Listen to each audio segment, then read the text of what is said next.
Our main focus right now is our co-investing club. So this is a real estate investment club that every month we propose a new passive real estate syndication deal. Anyone who wants to invest in that deal can do so. No one has to. We don't take a cut of any of the money that's invested. Otherwise, we'd be selling securities, which we can't do, at least not without involving the SEC. So we charge a flat membership fee for this investment club to give people access to pool their money together and invest in these private equity investments that ordinarily the minimum investment is like 50 grand, 100 grand, which most of us don't have just sitting around collecting dust, right? In our checking accounts. So the minimum investment in our club is $5,000 per deal. So a tenth or a 20th of what you would need to invest on your own. But by pooling our money together as a club, we can meet those high minimum investments. And it lets people spread their money among many different deals, right? And that's one of our core values as a club is diversification. And moving that or spreading that money among multifamily deals and self-storage deals and mobile home parks and industrial properties and retail properties, in cities and states all over the country with different sponsors and operators all over the country. So over time, a couple of those deals might underperform, a couple of them will overperform, a lot of them will perform as projected, but it just averages together instead of having you lay awake at night, biting your fingernails, worrying about that 100 grand that you put in one single deal, right? If that deal underperforms or worse, loses money, you're in a lot of trouble. But when you spread your money across a lot of different deals, it just becomes numbers on a page. It becomes, the average of how all of those deals together perform, and it's a lot lower stress as an investor. Interesting. So you can't charge a fee to the investors, people who are investing, which makes sense. Can you invest alongside them though in these deals?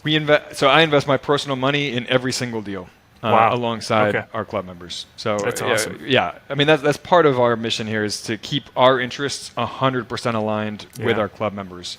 So yeah, we don't take a cut of the money invested. Quite the opposite. We invest our own personal money in all of these deals. Okay. And who identifies the deal that's going to be presented each month? So my partner and I do. Sometimes we put these to a vote in the club.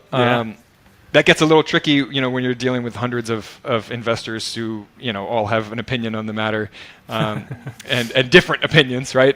So they're all clashing. But yeah, so what we do is we just keep an eye on deals as they come along because, these, again, as passive deals, they're just opportunistic, right? I mean, as deals hit our inbox, we look them over and see if they might be a good fit for the club.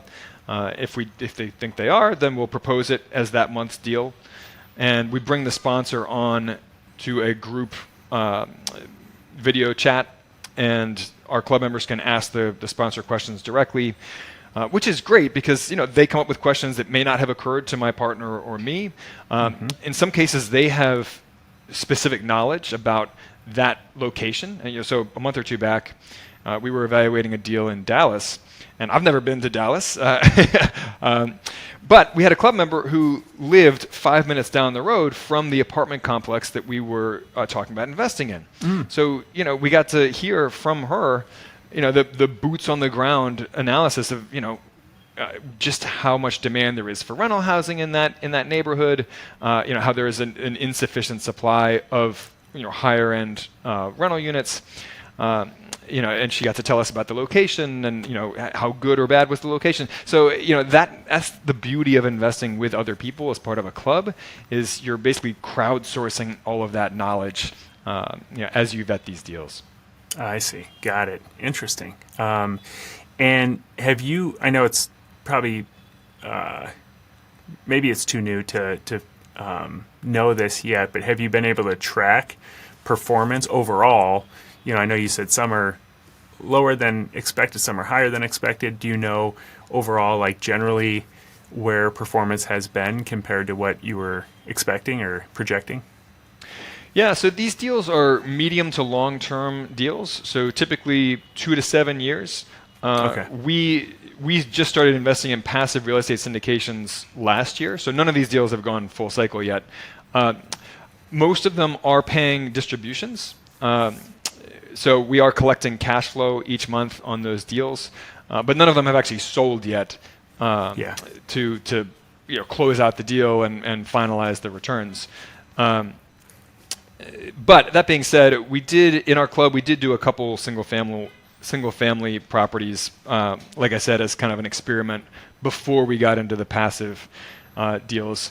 One of those, I think it had an annual return of 47%, and the other had an annual return of closer to 7%. So one of them way overperformed, one of them slightly underperformed what we were aiming for, but 7% still what you can expect to earn from stock investments in an average year, or on a rental property. So, and we actually that deal that earned the 7%. The reason that did not perform better is we decided to sell that property early because we didn't really love the market, and we decided that money would be better redeployed into these passive real estate syndications.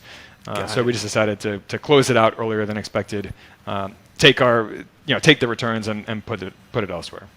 Got it. Okay. But in general, we aim for 15 to 30% annualized returns on investments in our real estate investing club.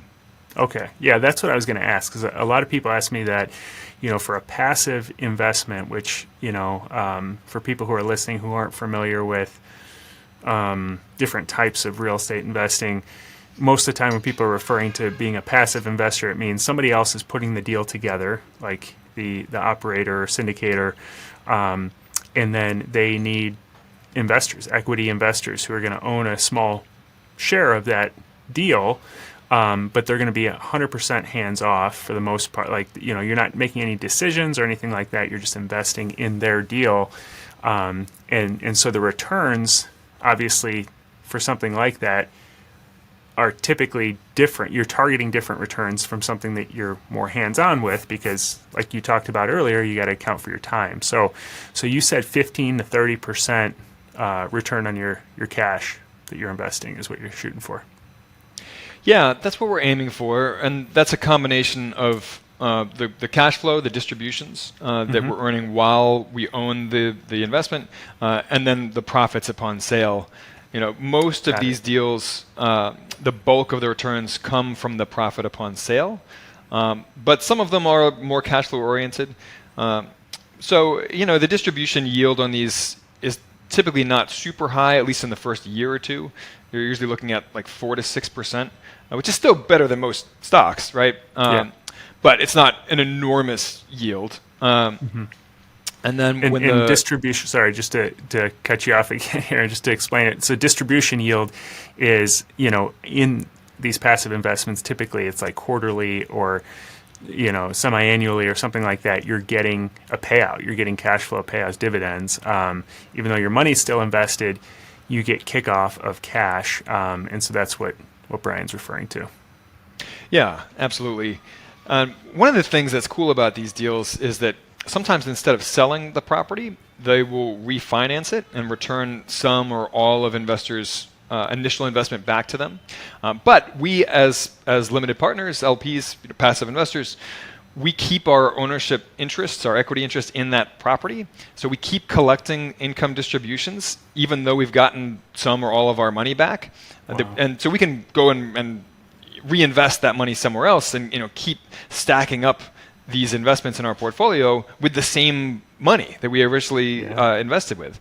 So those are called infinite returns, when you get all your money back, but you still keep the asset, you still keep earning the income on it. And of course, the property continues to appreciate over time as well. So yeah, I love those deals. They're not always easy to find, but they're great deals when you can find them. Yeah. There's a lot of I don't know the term, maybe scuttlebutt, or there's a lot of mainstream news out there about potential commercial real estate crash, and obviously they clump a lot of all commercial real estate together, even though there's huge differences in sectors and that sort of thing. So, as interest rates have gone up, and it seems like cap rates are now going up as well, kind of following interest rates. Where are you finding opportunity, and how are you finding something that you feel like is going to be worth more if, we're in this interest rate, cap rate environment where they're raising and rents, it doesn't seem like they're going up as quickly as they have in the past? Yeah. So, like you said, commercial real estate, all comes under one label there, but that includes many, many different types of properties, right? When most people hear the words commercial real estate, they think of office space. We do not invest in office space. Not that I have anything against office space, but it's certainly not a great time for that sector at the moment. I mean, they got pretty badly beaten up by the pandemic. But I have actually found that the risk with interest rates going up, the worst risk for that was actually like 2 years ago, when no one was talking about the risk of higher interest rates or interest rates going up. What everyone was seeing 2 years ago was the record high returns that a lot of these real estate syndications were producing. So everyone's just piling their money into real estate syndications without necessarily vetting them very well or doing much due diligence. And then a lot of those sponsors ended up taking variable rate loans, just kind of assuming that interest rates would always be low because they have been low for a long time now. Of course, that's not what happened. So a lot of those sponsors got burned. Interest rate risk now, I think, is not the greatest risk because now everyone's aware of that risk and everyone's accounting for it. People will go out and buy rate caps, and or they'll go out and try to find private sources of money, like assumable loans from the seller or seller financing. Or they'll even buy a low fixed rate loan for the next 5 to 10 years. So that's a risk that now sponsors are all accounting for. So that risk was a big risk 2 years ago when no one was talking about it and no one was thinking about it. Now that risk, I think, has largely passed. Doesn't mean that interest rates won't go up more. I mean, the Fed has certainly signaled that they plan on raising rates twice more this year potentially. It really just depends on what happens with inflation. But when we screen deals, one of the things that we look for is what contingency plans does the sponsor have in place, and that includes loans, right? So we want to see loans that are extendable. If it's a short loan, like a 3-year loan, is it extendable for another year or two if need be? Did the sponsor buy an interest rate cap in case rates do continue going up precipitously? Those sorts of things. Or is it longer term financing that's a little safer? Are they assuming a loan that's maybe a low interest loan that the seller got a couple years ago? Did they secure seller financing? So these are all risks that we take into account when we look at a deal. But we want to see conservative underwriting. You talked about cap rates potentially going up. So we like to see sponsors do what's called a sensitivity analysis, where they show you the different projected returns at different cap rates, different exit cap rates, and at different rates of being able to raise rents. So if rents only go up by 1% a year for the next 5 years, how will the returns look then versus if the rents go up by 3% each year or 4% each year, or whatever. So we want to see that sensitivity analysis of what are the different returns that we will earn or LPs will earn, depending on things that are outside of everyone's control, right? Exit cap rates at that time, different rent increase rates over the next few years.